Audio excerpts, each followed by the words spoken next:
Hey, what's happening? Chris Martinez here. I am the host of Operation Agency Freedom. And today I have Brittany Filori from 51 Blocks on. She's going to talk all about her story and how she's risen through the ranks from being basically like an entry level person at 51 Blocks. And now she's running the show. She's the CEO. What's also really cool about her story is that she didn't really plan on getting into digital marketing like most of us.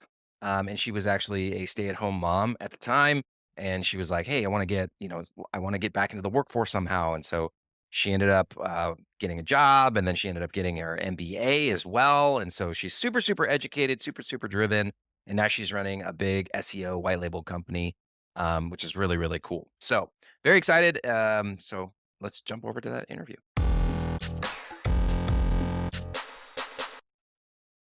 All right, welcome. Very excited. I've got my friend Brittany Filori here. Did I say your last name right, by the way? You did. You're one Okay, of the cool. few people who can say it correctly. Okay, so Brittany Filori is here, and she's from 51 Blocks. They also own a couple of other businesses as well. I'm really excited because she's got a really, really interesting story that blends being a stay-at-home mom with also being a COO and running multiple companies. So we're going to talk all about that. It's perfect for our show. So welcome, Brittany. How are you? Thank you for having me. I am getting over a cold. Please forgive me for any coughing. But yeah, I'm really excited to be here and chat with you about all the operations things and just all that fun stuff. I'm currently the CEO of 51 Blocks and White Label SEO. We have another brand called Bionic WP, which Michael runs. So our little white label empire is what I like to call it. I love it. So let's actually just start by talking a little bit about 51 Blocks because that's how I got introduced to you guys. It's a white label SEO, and then I think you guys also do PPC and some web dev as well. Why don't you Yeah. give us like, tell Yeah. us about what it is you guys are doing that there. So it's a white label digital marketing company. We do SEO, PPC, meta ads, social posting. We build websites. The goal of 51 Blocks is to essentially put a agency owner in the seat of sales and marketing. Mhm. We take care of everything after cash collected, so onboarding, client management, the campaign fulfillment. We are truly like the full scaled structure that people Mhm. get to come and just put their name on and actually have everything running nice and smoothly behind the scenes. We focus a lot on retention, client experience, and then, of course, results. So we try to position ourselves differently in the white label market where we didn't Mhm. want to just be fulfillment only and kind of just the back end. We really Mhm. wanted to be the full marketing agency that anybody can leverage regardless of their size. See, that's very interesting because obviously, as you know, we just started tapering off all of our outsourcing clients, and we do mainly consulting now. But dude got its start doing outsourcing, right? Yeah. Like white label web design and development. So, how did you guys come to the realization, or maybe you knew this from the beginning, that you needed to be more involved and not just kind of like this random company in the back where they just kind of send stuff to? Yeah. So it's all about identifying your churn and the root of that churn. And for Yes. our business, and this is where I personally love to like geek out in the weeds, is to look at cancellations because they Hmm. tell you so much about your business.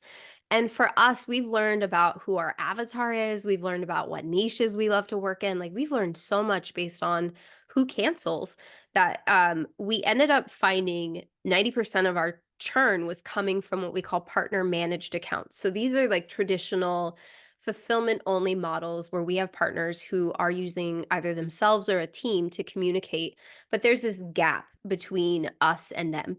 And so with that, Michael and I, this brand had come from a retail setting. So we knew that we knew how to manage clients really well. We still had retail clients at the time, and we thought we know we do this really well. Why don't we try offering it to everybody as a productized solution? And we kind of toyed with like, is it an add-on? Is it something, that's optional? We ended up baking it into our service because we felt like no matter who we were speaking to, we really needed to be able to get the right information into those hands. And so that's kind of how we came about the model was we wanted to close the gap on our own churn where Hmm. it came from people who probably weren't in the right seat of client management. And that's like such a key thing, right? Every agency owner isn't always the best to manage their own clients. And I think there's a control factor. I'm sure you've experienced it with Dude, where they want to control it because they worry the outsourcing company is going to give them a bad name, or it's Right. going to fall on their shoulders when we mess up, right? Or something like that. So yeah, that's how we kind of came about. We looked at this big wheel that JC Height had put in front of us. We were just chatting, talking shop. Mhm. I think I've told this to other people before, but we had already done all of what we have presented today. We just didn't know how to say it. Mhm. And so the just sell method was actually a remarketing play. We had already everything was already in motion for what we were doing. Yeah, and now we just say you just sell, we do the rest, and everybody seems to I kind love of that get. language. Yeah, it's So, like, I remember hearing this as well. Is like, I just want to sell and I want to hand it over to you guys, and then you guys do the rest. And in the web design and development, or at least with the clients that we were working with, we just saw that there were some inherent challenges because the clients would, a lot of the times, they would oversell. And then we would be the ones who would have to kind of pick up the pieces and try and make it work. Um, but I want to ask you a kind of like a different question is like, did you experience any hesitation from people?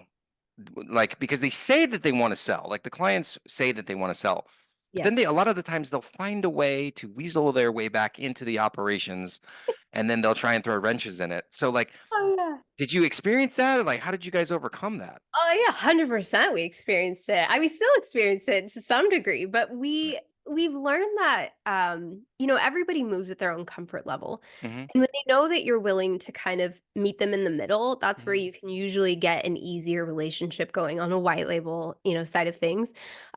What we normally found was like they'd come in with, "I just want to sell," and then they would be stuck on these little tiny things. Like I remember we had a guy, he came here and he stayed with us for probably 6 months, Mm-hmm. and when we did his offboarding, we asked him what his reason was. He said, "Well, I didn't like the way the automated emails weren't personalized." And I was like, "What?" Like, I look at it like the cost, the time, like, all of the things you've just invested in, it's the personalized Mm-hmm. automation email, right? Those are where we can look at the people who come in with one pain point and realize that's maybe not their actual pain point. Mm-hmm. And so what we've done at our agency is we created an incentive program. Mm-hmm. And this has become the best way for us to basically tell anyone who's under a certain benchmark, you're coming here to leverage the people, systems, and processes as they are. Mm-hmm. So we kind of weed out the instant, because I think that's what creates a lot of friction at the beginning, is they come in and they don't like something, or they have it right. It's almost like, oh gosh, we're already off to a bad start. Mm-hmm. Now they have to work their way up with us to even get the conversation started in that way. And so I think it's helped us build a little bit better, healthier foundation. Right. Um, because yeah, it's a challenging spot for sure. I mean, agency owners are interesting people. There's, I don't want to stereotype or generalize, but Yeah. you have some very creative folks that aren't necessarily process driven. You have some salespeople that are like see the business opportunity and they don't really understand how things need to get fulfilled. So Right. managing those relationships can be really challenging.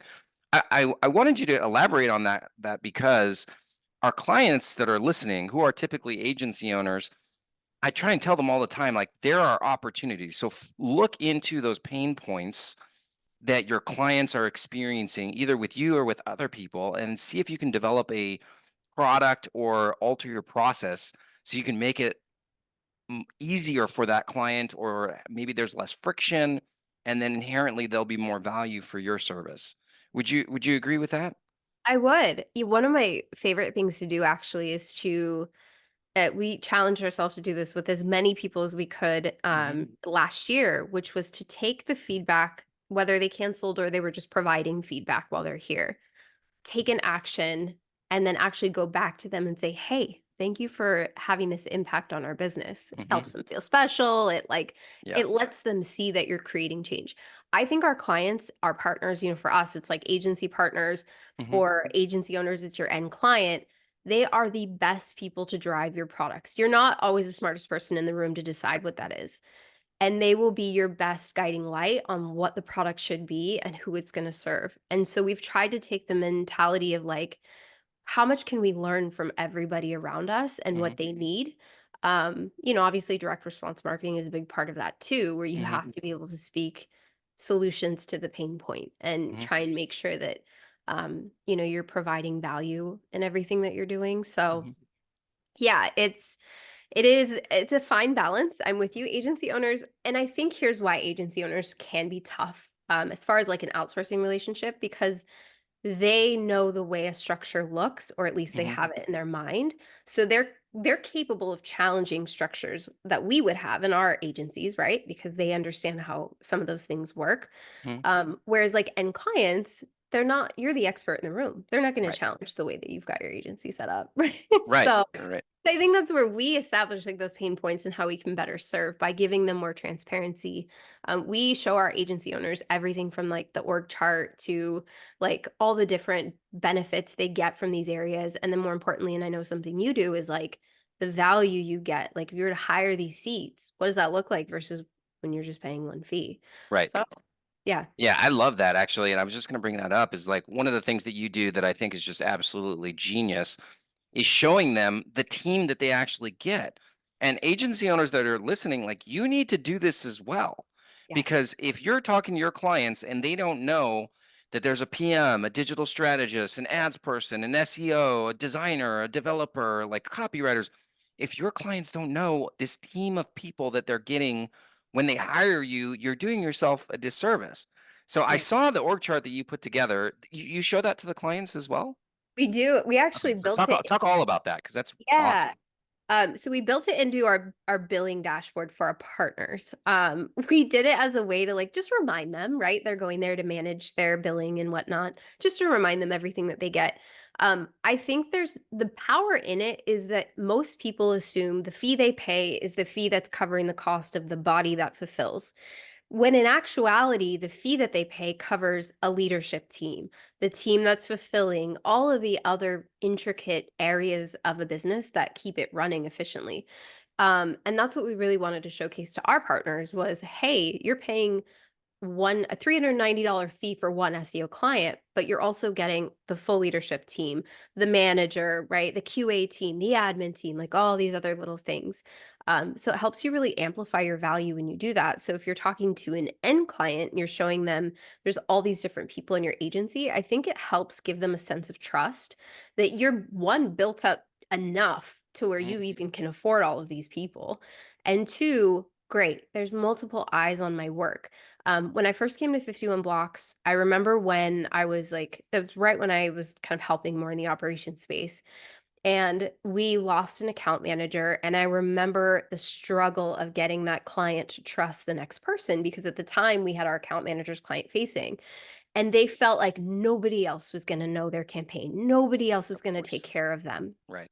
And that's a common thing, I think, if you have your account managers front facing, that's something you will experience because 'cause they're the ones that talk, strategy, they implement, they do all the things. They're the one-stop shop for that client. But what that does at scale is it creates a lot of friction because sometimes you do need to move accounts. Sometimes you do want to have new eyes on campaigns, and switching up faces can get really hard. So that's why we personally switched to a client success model, like your hotel concierge. Mhm. That's who interfaces with the client. So we can always kind of move things around on the back end. But the org chart's great. Showing them the scale you're at is really great. I think it helps them feel like, okay, cool, it's not just one person that's like Yeah, here at your agency. Um, absolutely. yeah. When So you introduced that, did you notice a significant change in either client retention or deals that you were winning? Like, how did that, like, from the number standpoint, how did that help the business? our churn, when we introduced it, our churn dropped quite a bit. And I don't know if that was just in line with all the other things we had been Mhm. doing.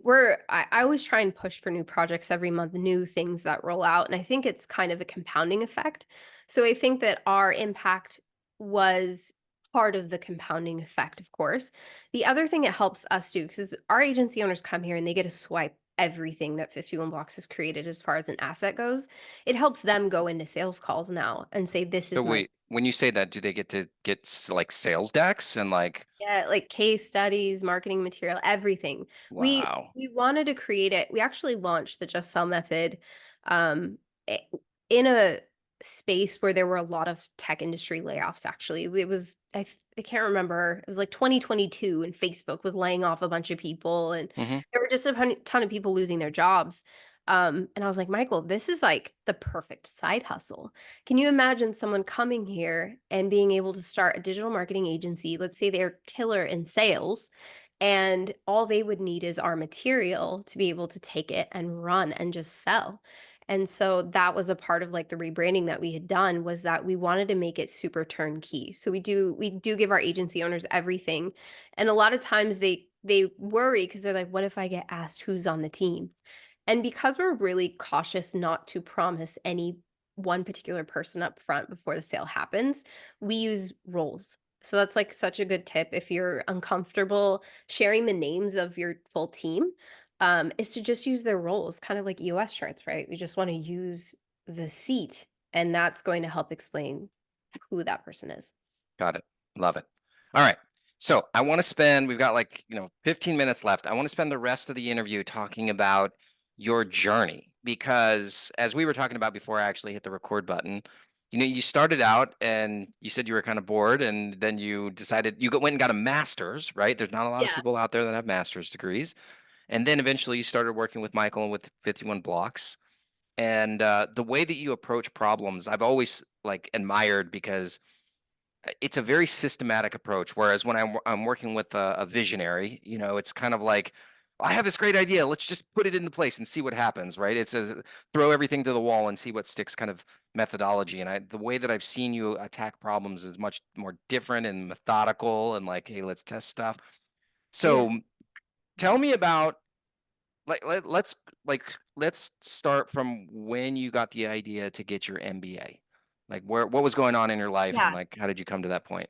I was, sitting in a room full of child toys, watching my kids is how it came about. I actually have always, I went and I finished my bachelor's when my daughter, my oldest, was really little. Mhm. And mind you, my journey started very young. I was married at 20. I had my first kid at 21. I was already, like my life was very fast paced Yeah. on the family side very early on.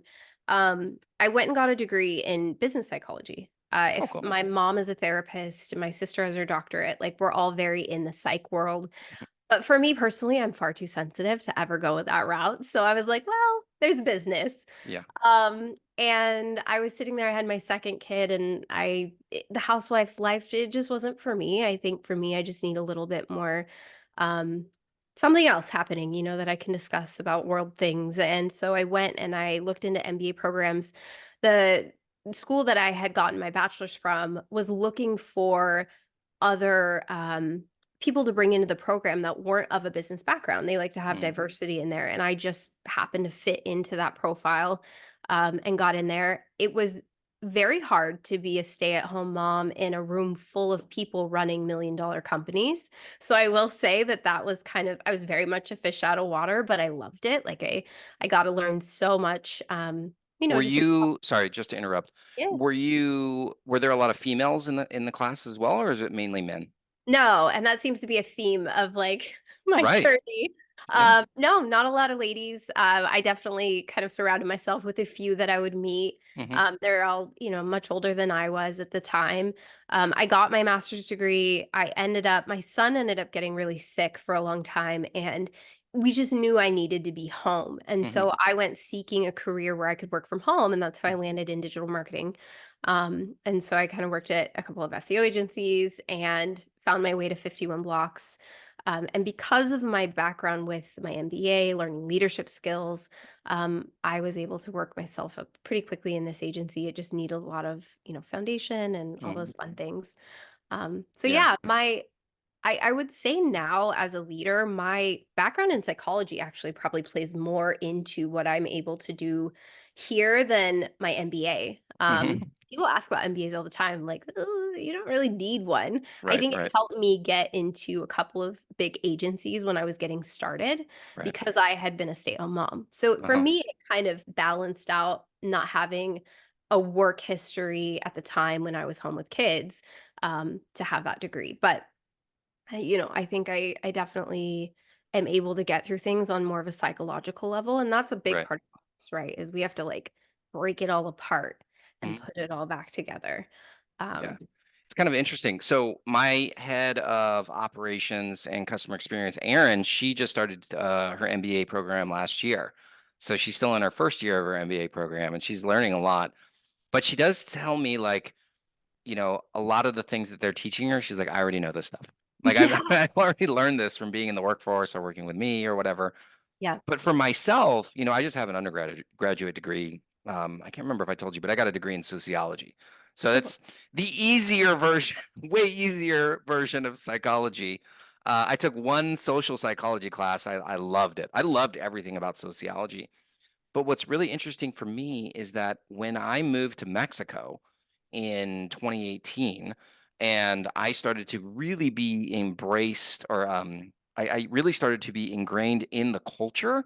And also, obviously, like we had the office there, and I had the office there from 2015. But from the time that I moved down to Mexico, I was able to use a lot of my sociology training to understand how the culture is shaping the way that my employees are approaching work or approaching me. And like, it just gave me so many great frameworks for being able to identify problems and then try and solve them. yeah. It was like, I love my degree. I'm a huge advocate of going to a 4-year university. If you get that opportunity, I know there's a lot of people on social media saying that college is overrated and blah, blah, blah, blah. The cost is a different story because it's way more expensive today than it was when I was going to school. But Yeah. I mean, like what you learn there and like the types of problems that you get to solve in college, I don't think that there's, at least in my experience, at least, there's not another opportunity like that, Oh, yeah. especially at that age. Yeah. Y Yeah, even graduate programs. My sister and I, we did a podcast episode on this where Mhm, you grow a lot in a four-year university because you're mhm, usually, out of your house. It's your mhm. first time, like, really actively out in the world as an adult. Yes. You're learning how to manage your own time and hit your own Mhm, deadlines and all these things. And even in my MBA program, there was this huge round of growth because the pressure was higher. It was like I had to meet this level of success that all these other successful people were probably already at. mhm. And I think college, it really does push you in a lot of ways that aren't just like you're smarter in this one area now. You're more versed, right? It's more about like your personal growth, I think, Yes. through the college experience. Especially in academia, there's a lot of pressure on making sure that you apply yourself, especially in these graduate courses, I think, where it's frowned on to get a C, right? Like, it's Oh, frowned yes. on to get so it's something that maybe back in high school or in other areas we would have thought was like, "Oh, it's totally fine." And I kinda see what you're saying, like, that Gen Z is all about making money, I think, now, and they Mhm, realize that because it's so oversaturated with people that have their degrees, mhm. the job market's so much harder to, Yeah. flash that degree and think that you're gonna get some great position.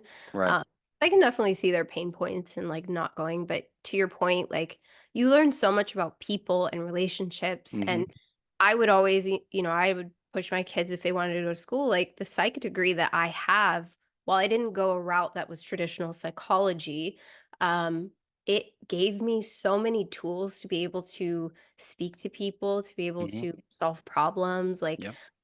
just all the things that I do on a normal basis. Yeah, totally. Well, so how has your both your college education and your graduate degree, your MBA, helped you in building your business? Yeah, they've influenced a lot of how I treat people, I would say. So there's a Mhm, couple of things. The undergrad taught me a lot about human psychology and the way that we can interact for the best outcome.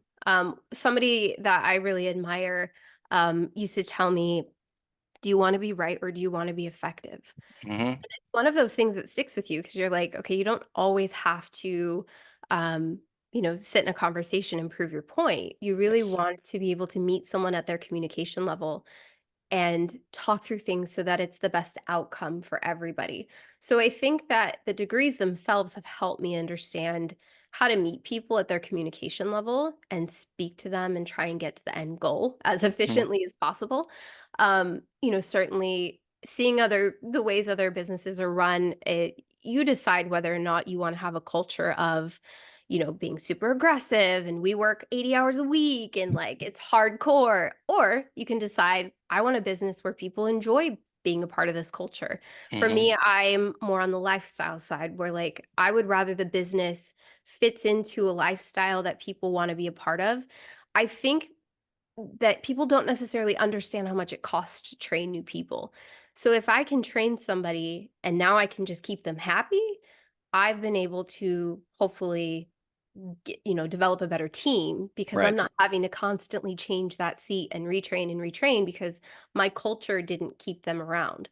So Right. I'm all about the A player mentality. I lead this team like they're all CEOs of their space. I want them to independently make decisions. I want to give them the tools to do it, and I lead with trust. So my degrees help me understand typical structure. My experience has really been able to push me into a place where I have a huge passion in making sure that the job doesn't affect the personal life Yeah. because I feel like that's where you lose the best A players. Like you will instantly lose people that could have been so much value if you're talking down to them, if you're overworking them. Like you as a leader have to be really conscious of people's bandwidth and your job is to put the right people, right seats. I love EOS because it taught Hmm. us to not put too many roles in one person. So, or responsibilities. So yeah, those are all my best tips are like create a workplace that you would want to be a part of yourself. Like just try and put yourself in those shoes. Yeah, absolutely. I think that a lot of agency owners kind of forget that. So it's important to remind them.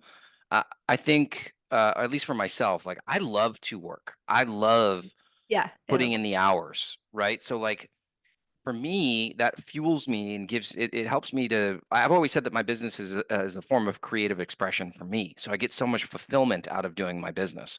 yeah. But then you forget that not everybody is built the same way as you, and that's totally okay. And most likely, they're not going to care about this business even remotely close to as much as you do. That's So, very you know, there has been this kind of, I don't know, highlight in social media for the most part of grinding, right? Like hustle and like just, do whatever it takes. And I was just watching the show about Uber. Did you ever watch it? It's on Netflix right now. It's called Mm-mm. Super Pumped. Okay, Well, I'll try Uber it. is notorious for having the most toxic culture ever. So you should never ever want to build a culture like Uber. But that was their thing is like, in the show at least, he would interview people and say, "Are you an asshole?" And if they didn't say yes, he wouldn't hire them. How terrible is that? Yeah. Where in the world do you think that that's ever going to work? Because unfortunately, if you hire an asshole in one area, they're going to be an asshole in a lot of other areas too that are going to cost you a lot, right? Right. So I think that we're starting to come out of that, let's just call it 10-year span where everybody was like, we just got to do whatever it takes and grow and make money and da, da, da. And we're starting to come back to the middle and realize, okay, like we need to create a healthy work culture where Yeah. people feel safe to share ideas and like can say when something is messed up, right? Yeah. Like that's what we need to get back to. Or you So, put the people in the right seats who wanna grind. Like, yeah. I kinda look at our structure like, Hmm. okay, I've got, like, the full leadership team I have of amazing women on my leadership team, and they are with me there because they like to push forward, do fast innovation, like, they Hmm. have certain characteristics of their personality that have led them in, to me putting them in those seats, Hmm. and they would be the ones who I think would grind. If I asked that of them, I think they would do it, and that's what you need as a CEO. Hmm.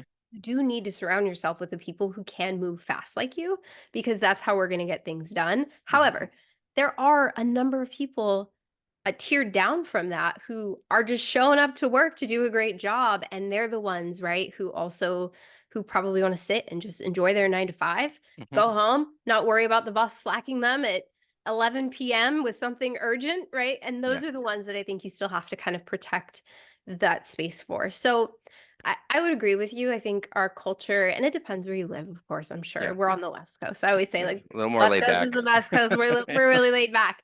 But I think that you look at the different roles and the different people you need near you versus the ones who are probably a bit further out, right? They're just Hmm. handling certain things for whatever it is, and they're gonna get the best what we call work-life balance or whatever anyone wants to label it. But either way, your company needs to be healthy from top to bottom, and you're the first person that models that. And I think Yes. that's something that I see kinda shake my head at sometimes because 'cause I'm like, I see CEOs online, and just kind of what they'll post or what they'll say, and I'm like, "Ugh, this you represent so much of your company, and what people see about you is how they're gonna feel about your brand, and it does fall down at the end of the day if you're not kind of pursuing this, just this self-awareness." Like, I I think people just have to be really cautious of what they put online. Oh, yeah. Uh, Well, but I yeah. I think a lot of it I can only speak from a male's perspective, but I think that there's a lot of men that are trying to find validation or establish self-worth through the business. And so Yeah. they act a certain way or they say certain things to try and get approval from other people. When the root issue that they're trying to solve is much deeper. The business isn't going to solve it. Social media definitely not going to solve it. I think Very true. I don't know if you appreciate that from your educational background, but I think that that's a big issue that's not really been addressed with entrepreneurs. So, Oh, anyways, yeah. just in closing, I was just curious, how many people do you guys have on your team now? We have over 40 now. Nice. Yeah, and we scale gradually. We have a really cool training program actually where Mhm. we get people in and we train them for about a month. So I always keep a little higher overhead because I want to make sure that people are really well trained before we actually let them be independent. Mhm. But yeah, we have a team of over 40. We currently serve at 51 blocks specifically. We currently serve about 300 partners. Wow, that's awesome. I Yeah, love that. yeah. Well, that means you have some very efficient systems and also some really good a great Yeah. product because you don't have a lot of churn, right? Well, and it's all of it's that balance between systems and people. Mhm. Like there's just once you fine tune that in your agency, ooh, it's smooth like butter, It's like Yeah. you feel like a well-oiled machine. And you just have to be really picky about what is a system, what can be automated, what can have that more like robotic feel or whatever it is, and then what needs a human touch. What really and that's usually the client experience, right? That's where we really have to put the time in face to face with our clients. That's great. Well, you've been awesome. Thanks so much for joining us. What's the best way that somebody could reach out to you if they're interested in just meeting you because you're an awesome person, or of course, because they want to work with you through 51 blocks? I'm found just through my name, Brittany Filori, on social media. If you just want to connect and talk shop. Otherwise, 51blocks.com. You can reach out to us there if you're interested in anything product wise. Great. Definitely hit them up, guys. If you're listening to this, they do great work, as you've heard on this interview. So thanks again, Brittany. Have a great day. We'll see you next time. Thank you, Chris. Hey, thank you for listening. And if you enjoyed this episode, it would mean so much to me if you would subscribe to the podcast and also share it with friends, family, and basically anyone you know who will find the same value in this episode as you do. So, to get the latest from me, then let's connect on social media on the Facebooks at facebook.com/dude agency or Instagram at dudeagency.io. Then you can also find us on LinkedIn, YouTube, and even TikTok. Yes, I'm that cool. We are on TikTok. Finally, go to our website at dudeagency.io where you can see all of our other episodes of Operation Agency Freedom, register for live trainings on how to run a highly profitable agency, and you can see exactly how we help marketing agencies fix their operations and scale to 8 figures and beyond. Thanks again for listening, and I will see you next time.